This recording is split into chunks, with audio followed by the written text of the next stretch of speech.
ஓம் ஸ்ரீ குருபியோ நமக. ஓம் ஸ்ரீ மகா பெரியவா சரணம். ஜூலை 14ஆம் தேதி செவ்வாய்க்கிழமை நாளைய தினம் ஆனி அமாவாசை. ஒரு சிறிய தட்டுல இந்த பொருட்களை வீட்டில் வைத்து அதுவும் பூஜையில வச்சு பூஜை பண்றது மூலயமா குடும்பமே ஓஹோன்னு இருக்கும். பணவரவு தாறுமாறாக ஏற்படும். எல்லா விதமான செல்வங்களும் சேரும். அது என்ன வழிபாட்டு முறைன்னு பார்க்கறதுக்கு முன்னாடி நம்மளோட வீடியோஸை இப்போதான் நீங்கள் ஃபர்ஸ்ட் டைம் பார்க்குறீங்கன்னா மறக்காம சப்ஸ்கிரைப் பண்ணிக்கோங்க. தொடர்ந்து இது மாதிரி அப்டேட் தெரிஞ்சுக்கிறதுக்கு பக்கத்தில் நோட்டிஃபிகேஷன் பெல்லை கிளிக் பண்ணி ஆல் அப்படிங்கிறத செலக்ட் பண்ணிக்கோங்க. இப்போ ஆனி அமாவாசை அன்னைக்கு இந்த பொருட்களை வைத்து என்ன மாதிரியான வழிபாடு செய்ய போகிறோம் அப்படிங்கிற பற்றி தெளிவாக தெரிஞ்சுக்கலாம். சூரியன் மிதுன ராசியில் பிரவேசிக்கக்கூடிய அற்புதமான ஒரு மாதம் தமிழ் மாதங்களில் 3வது மாதமாக வரக்கூடிய ஆனி மாதம். ஆனி மாதத்தில் வரக்கூடிய எல்லா விசேஷங்களும் ஆடி மாதத்துக்கு இணையான விசேஷத்துக்கு சமமான சக்தி கொண்டது. அதில் ஆனி அமாவாசை, அதுவும் ஆனி மாதத்தோட இறுதியில் வந்திருக்கக்கூடிய கடைசி விசேஷம். இன்னும் 2-3 நாட்களில் ஆடி ஆரம்பிச்சிடும். அப்படி பிறக்கக்கூடிய அந்த ஆடியில் வரக்கூடிய நாட்கள் வளர்பிறை நாட்கள். வாழ்க்கை சந்தோஷமா இருக்கணும், நம்ம கிட்ட இருக்கக்கூடிய பேரு புகழ் செல்வம் இது எல்லாமே பன்மடங்கு வளரணும் அப்படிங்கிறதுக்கான நாட்கள் தான் இந்த வளர்பிறை நாட்கள். இது எல்லாத்துக்கும் அடித்தளமாக இருக்கக்கூடியது அமாவாசை. அதுலேயும் ஆனி அமாவாசைக்குன்னு தனி சிறப்பு இருக்கு. ஒரு மனிதர் ஒரு வருஷத்துக்கு 96 வகையான தர்ப்பணங்கள் செய்யணும்னு சாஸ்திரங்களை சொல்லப்பட்டிருக்குதாம். ஆனா எல்லோராலையும் இந்த 96 வகையான தர்ப்பணங்களை செய்ய முடியாது. அதுக்கு ஒரு மாற்று வழிதான் மாதம் மாதம் வரக்கூடிய அமாவாசை. அதுலேயும் ஒரு சில மாதங்கள்ல வரக்கூடிய விசேஷமான அமாவாசை, தை அமாவாசை, ஆடி அமாவாசை, மாசி அமாவாசை மாதிரி இந்த ஆனி அமாவாசைக்கும் ஒரு தனி சிறப்பு உண்டு. அமாவாசை அப்படின்னாலே அன்றைய தினம் பித்ருக்கள் வழிபாடும் குலதெய்வ வழிபாடும் ரொம்ப முக்கியம். ஒரு குடும்பத்துக்கு இந்த 2 விஷயங்கள், அதாவது குலதெய்வத்தோட ஆசீர்வாதமும் பித்ருக்கள் மனசு சந்தோஷமாகவும் இருந்தா அந்த குடும்பத்துல எந்த பிரச்சனையும் வராது. எந்த விதமான செல்வ செழிப்புக்கும் பஞ்சம் இருக்காது. கஷ்டம் கடன் இது எதுவுமே நெருங்காது. அப்படி குலதெய்வத்தோட அருளையும் பித்ருக்களோட சந்தோஷத்தையும் ஏற்படுத்தக்கூடிய அற்புதமான வழிபாடு தான் அமாவாசை. அதுலேயும் வரக்கூடிய இந்த ஆனி அமாவாசை ரொம்பவே பிரசித்தி பெற்றது. என்னதான் ஜூலை 14 செவ்வாய்க்கிழமை அமாவாசையா போட்டிருந்தாலும் ஜூலை 13 திங்கட்கிழமை மாலை 6:53 அமாவாசை ஆரம்பிச்சிடுது. அது மறுநாள் செவ்வாய்க்கிழமை மாலை 4:33 வரைக்கும் நமக்கு அமாவாசை இருக்கு. அதுக்கு பிறகு பிரதமை ஆரம்பிச்சிடும். அதிகாலை எழுந்து சுத்தபத்தமாக குளிச்சுட்டு ஒருவேளை பித்ருக்களுக்கு தர்ப்பணம் கொடுக்கணும் அப்படின்னு நினைக்கிறவங்க உங்க வீடு பக்கத்தில் நீர்நிலைக்கு போகும்போது அங்க பித்ருக்களுக்கு திதி தர்ப்பணம் கொடுத்து வைக்கிறத காத்திருப்பாங்க. அவங்கள்ட்ட போனாலே நீங்க பித்ருக்கள் வழிபாடை முடிச்சுட்டு வீட்டுக்கு வரலாம். பித்ருக்களுக்கு வழிபாடு கொடுப்பதற்கும் தர்ப்பணம் கொடுப்பதற்கும் எள்ளும் தண்ணீரும் வைத்து வழிபாடு செய்வதற்கு சரியான உகந்த நேரம் ஜூலை 14 செவ்வாய்க்கிழமை காலையில 7:45 8:45. மதியம் 3:04 ராகு காலம் இருக்கு. காலைல 9:10 யமகண்டம் இருக்கு. அந்த நேரங்களில் பண்ணாம காலையில சரியா 7:45 8:45 இந்த நேரத்துல திதி தர்ப்பணம் கொடுக்கறது, பித்ருக்கள் வழிபாடு பண்றது இதெல்லாம் முடிச்சிடுங்க.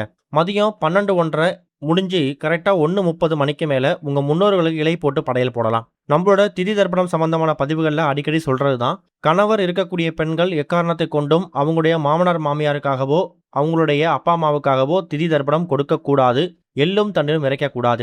இது போக அவங்களுக்கு தேவையான பொருட்கள், அதாவது அவங்களுக்கு பிடிச்ச விஷயங்களை படைத்து இலை போட்டு படையல் போடலாம். அதில் தப்பில்லை. இப்படி அமாவாசைக்குரிய மகத்துவங்களை நம்ம சொல்லிக்கிட்டே போகலாம். இந்த பிரபஞ்சத்தோட சக்தி மேலோங்கி இருக்கக்கூடிய எல்லா விதமான ஆற்றல்களும் அதிகரித்து காணப்படக்கூடிய இந்த நாள்ல நாம பண்ணக்கூடிய ஒரு பரிகாரங்களும் வழிபாட்டு முறைகளும் நமக்கு வாழ்க்கையை மென்மேலும் கொண்டு போறதுக்கான வழிவகையை ஏற்படுத்தும்.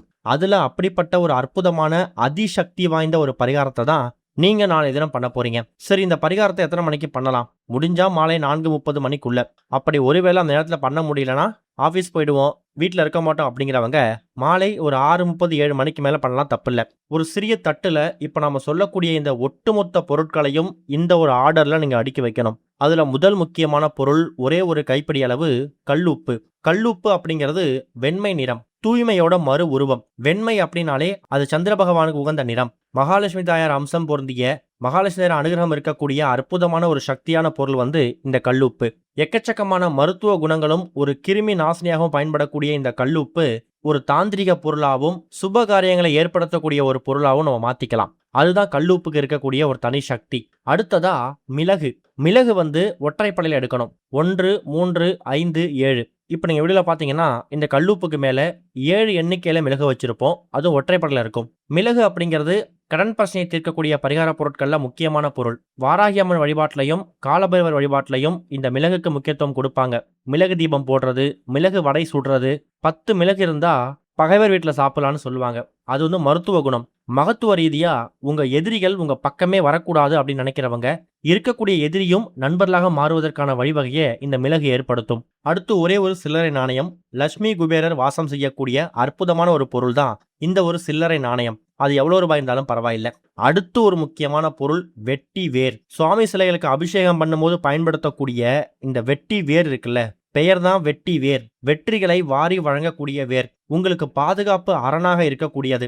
சிதம்பரம் நடராஜர் கோவிலில் இருக்கக்கூடிய நடராஜ பெருமானுக்கு வெட்டிவேர் மாலை சமர்ப்பிக்கிறது மூலயமா எல்லா விதமான உடல்நல பிரச்சனைகளும் தீரும். சிறுநீரக கோளாறுகள் நீங்குமாம். அந்த அளவுக்கு வெட்டிவேருக்கு ஒரு சக்தி இருக்கு. சுவாமி சிலைகளுக்கு தண்ணீரை எடுத்து அபிஷேகம் பண்ணும்போது அந்த தண்ணீர்ல தீய சக்திகள் புகுந்துடக்கூடாது அப்படிங்கிறதுக்காக அந்த தண்ணீரை ஒரு தூய்மை மிகுந்த ஒரு புனித நீரா மாற்றுவதற்கான வழிவகையை இந்த வெட்டிவேர் ஏற்படுத்தும். வெட்டிவேர் வாசம் இருக்கக்கூடிய இடத்துல கெட்ட சக்திகளுக்கு வேலையே இருக்காது.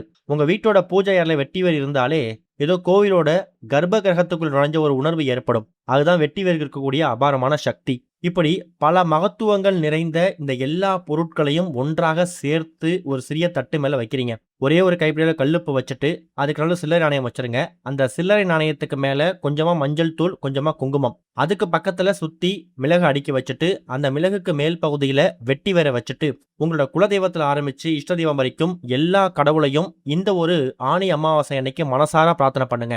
குடும்பத்துல சண்டை சச்சரவுகள் ஏற்படக்கூடாது.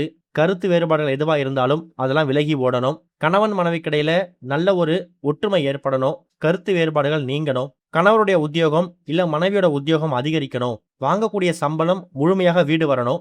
அமாவாசைக்கு பிறகு வரக்கூடிய எல்லா விதமான வளைபிறை நாட்கள் மாதிரி எங்க வாழ்க்கை பன்மடங்கு வளரணும், பிரகாசமாக மாறணும்னு சொல்லி குலதெய்வத்துல ஆரம்பித்து இஷ்ட தெய்வம் வரைக்கும் எல்லா கடவுளையும் ஒரு சேர வணங்குங்க. இத உங்க வீட்டோட பூஜை அறையில எல்லா கடவுளுக்கும் பொதுவா ஒரே ஒரு தீபத்தை ஏற்றி வைத்து அந்த தீபத்துக்கு முன்னாடி இந்த பொருட்களை வைத்திருக்கக்கூடிய தட்டை ஒரு மணப்பலகை மேல வச்சு பூஜை பண்ணிட்டு அதுக்கப்புறம் நீங்க அன்றாட வேலை பார்க்கலாம். குறைஞ்சது அரை மணி நேரம், அதிகபட்சம் 1 மணி நேரம் இந்த ஒட்டுமொத்த அமைப்பும் பூஜை அறையில அப்படியே இருக்கட்டும். இரவு தூங்க போறதுக்கு முன்னாடி இந்த எல்லா பொருட்களையும் ஒரு சிறிய சிவப்பு நிற துணியில எடுத்து மூட்டையா கட்டி இதை உங்க வீட்டோட தென்மேற்கு மூலையில வைக்கணும். தென்மேற்கு மூலை அப்படிங்கிறது ஒரு வீட்டோட குபேர மூலை, கன்னி மூலை. பணப்புழக்கம் அதிகமாக இருக்கக்கூடிய இடமும் இந்த குபேர மூலை தான். அந்த தென்மேற்கு மூலையில வச்சிடுங்க.